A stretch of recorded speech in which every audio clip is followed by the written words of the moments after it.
मेरे को हिला दिया था। और उस घटना जो घटना घटी उसके बाद में 2006 के बाद में मैंने मृत्यु भोज के निमित्त जो पकवान बनते हैं वो उनका त्याग कर आज तक नहीं किया है। और मैं आपके सामने बैठा हूँ, समक्ष बैठा हूँ। आज तक 2006 से मृत्यु भोज के निमित्त जो पकवान बनता है उसको मैंने आज तक यूज नहीं किया है, वो खाया नहीं। क्या घटना हुई, भूर की भैंस मरी, भैंस किसी और ने हमारी थी। भूर की भैंस मरी, लाली भैंसा 4 दिन तक नहीं चरी। अब आप सोच रहे होंगे साहब क्यों नहीं चरी, और आपके दिमाग में यही आ रहा है कि वो सीधी सी बात है कि भैंस खत्म हुई तो पिछली वाली भैंस जो साथ में थी उनको तो उसको दर्द हुआ होगा। साथ रही, साथ खाना खाया, साथ पिया, इतने साल इतने एक बाड़े में रही तो दर्द हुआ। तुम्हारे भूर की भैंस मरी, लाली भैंसा 4 दिन तय नहीं चरी। तुम्हारे पड़ोसी की दादी मरी, मैं हगड़ई चूर में हूँ थाली भरी।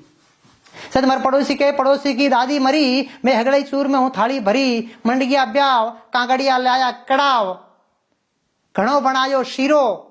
देखिए आप घटना, मंडगिया ब्याव, कांकड़िया लाया कड़ाव, घणो बनायो शीरो। मैं बिंदन की एकड़ तो कूक है, एकड़ गावे बीरो।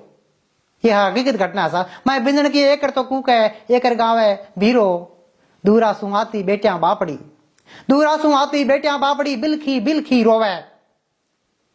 वो वहां की घटना है जब हम उस मृत्यु भोज में मैं भी था। दूरा सु आती बेटियां बापड़ी, बिलखी बिलखी रोवे। दूरा सु आती बेटियां बापड़ी, बिलखी बिलखी रोवे। आगे कई जीमे, कई धामाऊ जलेबियां ढोवे। और ढंग ढाली ढालो देख, क्योंकि मैं भी इन टाइम जी में ही हूँ, मैं भी खाना खा रहा था। और ढंग ढालो देख, मैं भी जोर से रोयो। क्यों रोया कि उससे बेटियां इतनी बिलखी रो रही थी। हम आगे खाना खा रहे थे और जलेबियां वगैरह खा रहे थे, बेटियां आई तो हमारा भी मन, मैं थाली में खाना मैंने बीच में छोड़ दिया। मैं रियल घटना बताता हूँ। दूरा सु आती बेटियां बिलखी बिलखी रोवे। आगे कई जी में, कई धामों जलेबियां ढोवे। और ढंग ढालो देख, मैं भी जोर से रोयो। मैंने रो तो देख, पड़ोसी मारे सामी जोयो। मने रो तो देख, पड़ोसी मारे सामी जोयो। दादी म्हारी तू क्यों रोवे, बोलियो दादी म्हारी तू क्यों रोवे। धीरज राख धीरज। मैं बोलियो मैं दादी ने नहीं,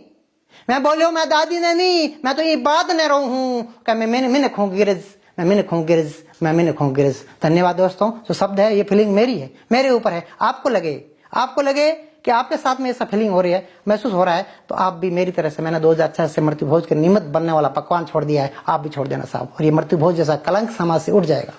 आज तक जितने भी प्रयोग हुए हैं समाज के पंचों ने किया है, समाज के मुखियों ने, अपने धर्माचार्यों ने किया है। उन्होंने उनका बहुत प्रयास किया है, लेकिन वो तर्क साहित्य, उनका तर्क हमारे दिल तक चोट नहीं पहुंचा सका।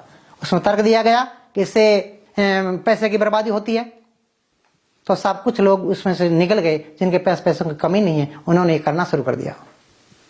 लेकिन इस प्रकार की घटना, जैसे हमने भैंस की बुद्धि से अपनी तुलना करेंगे तो हम अंदर जो सोई हुई जो संवेदना हो जग जाएगी। हमें फीलिंग होगी कि कहाँ उनकी पशु है तो भी इस प्रकार की उसकी संवेदना है। हमारा अपना स्वजन हमारे साथ इतने रहा, हमारे लिए क्या कुछ नहीं किया, जिंदगी भर हमारे परिवार के लिए उसने सब कुछ किया, और हम उसके जाने पर जश्न मना रहे हैं। जश्न मनाने का मतलब है कि सीधा साधा भोजन पकवान बनाए, इसका मतलब जश्न है, कोई खुशी है।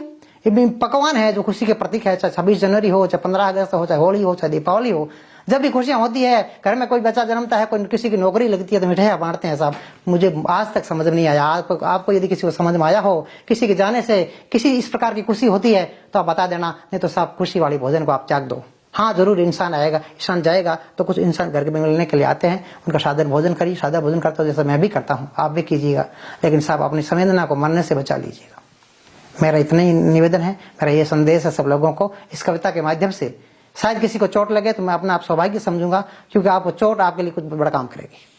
ये चोट आप तक पहुंच गई, मैं अपने आप को सौभाग्यशाली समझूंगा। और मैं अपनी जो हकीकत थी उसको मैंने कल्पना रूपी कविता के रूप में ये चीज पेश की है। तो आप भी उम्मीद करता हूं कि आज के बाद में आप भले ही समाज के बड़े पंच नहीं हो, भले ही आप बहुत बड़े व्यक्ति नहीं हो कि आप भाषण दे के लोगों को छोड़ा दे, लेकिन आप अपने लिए खुद लीडर हो। आप अपने लिए सब कुछ कर सकते हो, अपना सुधार कर लेंगे, सब कुछ हो जाएगा। आपने यदि मृत्यु भोज के निमित्त बनने वाला पकवान छोड़ दिया तो किसी की ताकत नहीं कोई मृत्यु भोज कर दे, होगा ही नहीं, संभव ही नहीं है। खाइए, आइए, उसके घर जाइए, संवेदना व्यक्त कीजिए, उसके साथ में कुछ न रहिए, उसके साथ रहिएगा तो